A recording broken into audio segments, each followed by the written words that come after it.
La foi naît de ce qu'on entend, la foi naît de ce qu'on voit.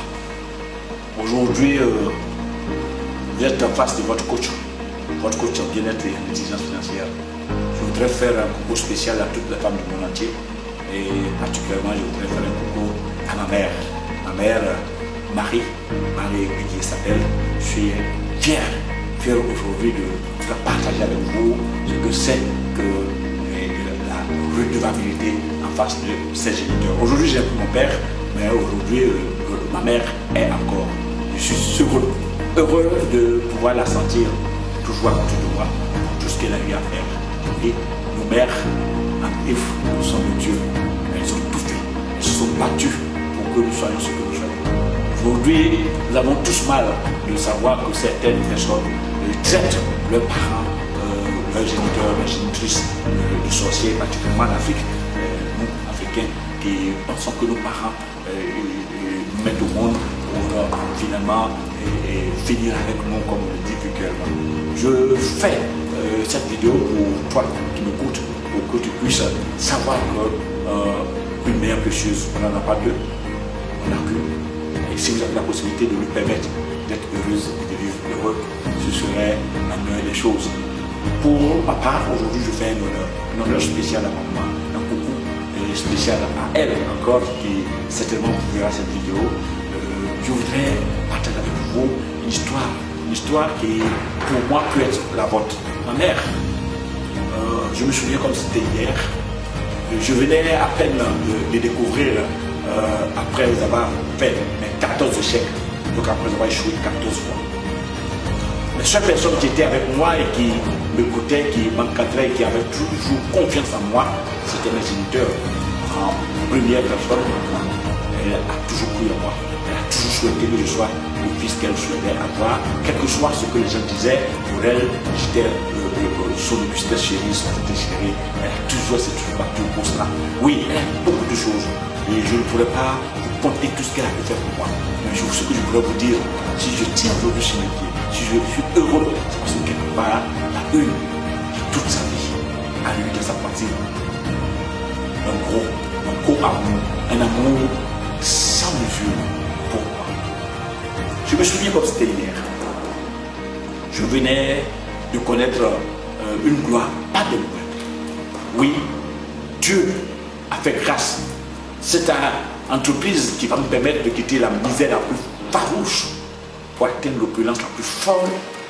Me permettra un jour de me retrouver au pays de l'Oxam et d'en revenir avec des moyens. J'aurai suffisamment d'argent. On me remettra comme le 13e mois, tenez-vous prêt, 93 000 $. 40 millions d'euros. J'ai donné à Dieu ce qui est à Dieu quand je suis arrivé. Et j'ai donné à César ce qui est à César. Et puis, de tout ce temps, tout le temps que j'avais fait dans cette nouvelle entreprise m'a permis de connaître la gloire, qui m'a permis d'être à l'abri du minimum.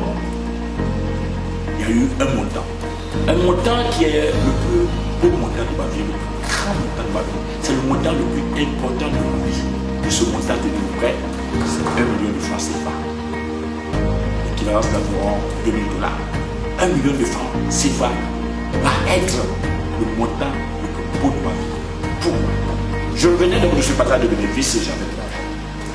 J'avais remis à Dieu ce qui était à Dieu et à César ce qui était à César. Et donc je suis allé au village. Il était environ 5h30 du matin. J'ai tapé à la porte. Ma maman s'est réveillée. Elle a ouvert la porte et elle m'a vu. Elle dit: ah mon fils, tu es revenu nous voir. Je lui ai dit: moi je suis venu te voir. J'ai mis la main à la poche. J'ai sorti l'Elias. C'est Elias de 2 millions de francs CFA. Attaché dans un caoutchouc rouge. J'ai remis l'argent à maman et j'ai dit à maman: tiens maman, compte ce montant. Maman s'est mise à compter. J'avoue que chaque mois, chaque année, je lui envoyais de l'argent. 200 000 francs par là, 300 000 francs par mois.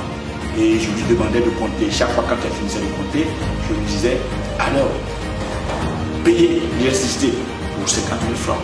Envoie 20 000 francs à tel offre, à tel campement. Donne 10 000 francs à telle tente. Vous savez comment ça se fait. On envoie l'argent à la maman, sur les personnes à qui on peut faire confiance pour les dépenses du gel du village. Donc Charles était habitué. Maman s'est mise à compter. 1, 2, 3, 4, 10. Elle met à compter.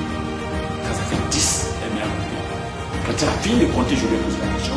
Maman, tu as fini? Je lui ai dit, je viens de finir. Je lui ai dit, maman, ça fait combien ce mois? Maman m'a regardé, elle m'a dit, mon fils, je ne sais pas. Je dis, quoi?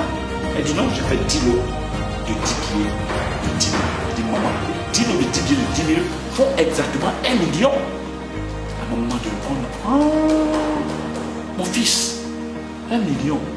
J'entendais, mais je n'ai jamais vu le million. C'est la première fois que je compte 1 million de fois. Je dis, quoi? Elle dit, mais qu'est-ce que tu voudrais?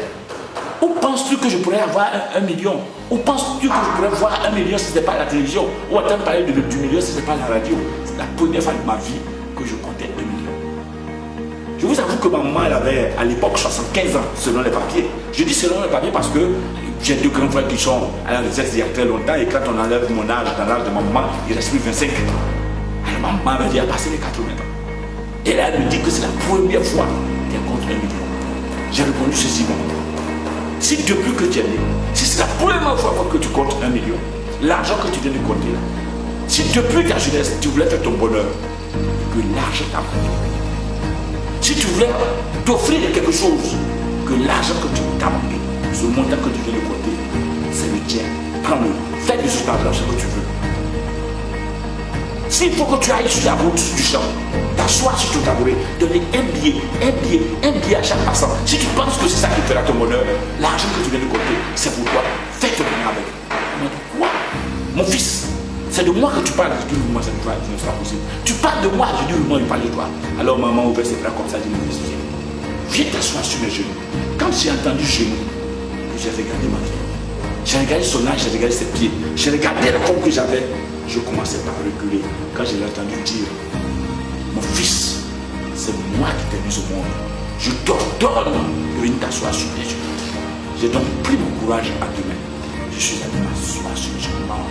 Les sensations qui m'ont traversé, de retrouver ces 2 genoux qui m'ont percé dans ma tendre enfance, avoir le souffle de ma maman de chicoter en plein visage. Et j'ai entendu ma maman murmurer à mes oreilles, mon fils, c'est tel que les morts se voient. Quand je verrai ton père un jour, je lui dirai que c'était ma Dieu. Ces mots forts, ces mots doux ont été les plus beaux mots de ma vie. Ça a été les plus grands mots de la vie. Les Écritures ont dit tu honoreras ton père et ta mère, mais je ne savais pas ce qu'il fallait faire. Mais en même temps, l'âge de ma maman faisait que la vieille avait pris le dessus. Les arthroses l'avaient terrassée. Elle perdait la vue. Je me voyais impuissant de lui rendre la joie qu'elle souhaitait. C'est vrai que je venais de lui permettre pour la première fois de sa vie de compter les liasses de milliards de fois. Mais comment faire pour qu'elle puisse retrouver sa vie? Quand je vais me rappeler que la structure dans laquelle je suis, on a des nutraceutiques hors pair qui redonnent la santé, qui peuvent régénérer toutes les cellules. Je vais lui prendre donc un pack de ce produit et je vais lui dire de consommer sans modération. 3 mois après, je repars au village, je retrouve ma maman de sa jeunesse de 40 ans, de 50 ans. Vous-même suivez combien de fois elle est en joie, combien de fois elle peut se mettre à danser. Vraiment, c'est une fierté. Je vous compte cela pour que vous puissiez avoir une attention particulière votre géniteur. Si aujourd'hui vous avez un seul géniteur vivant, même si vous n'avez pas les moyens de pouvoir lui apporter de quoi vous dire merci, n'oubliez pas, à côté vous avez des nutraceutiques hors pair qui peuvent vous apporter la joie qu'il faut. Oui, contactez-moi, je vous conseillerai ce qu'il faut pour apporter ne serait-ce qu'une seule journée, une seule seconde à améliorer la santé physique de vos géniteurs. À très bientôt. Ça a été pour moi un partage. Donc, 8 mars, aujourd'hui, journée de la femme dit-on. Et c'est à cette journée-là que je fais un coucou spécial à toutes les femmes du monde, à toutes les mamans du monde, et que je recommande à tous les enfants du monde de pouvoir être un jour reconnaissants à leurs géniteurs. Bonne fête à tous.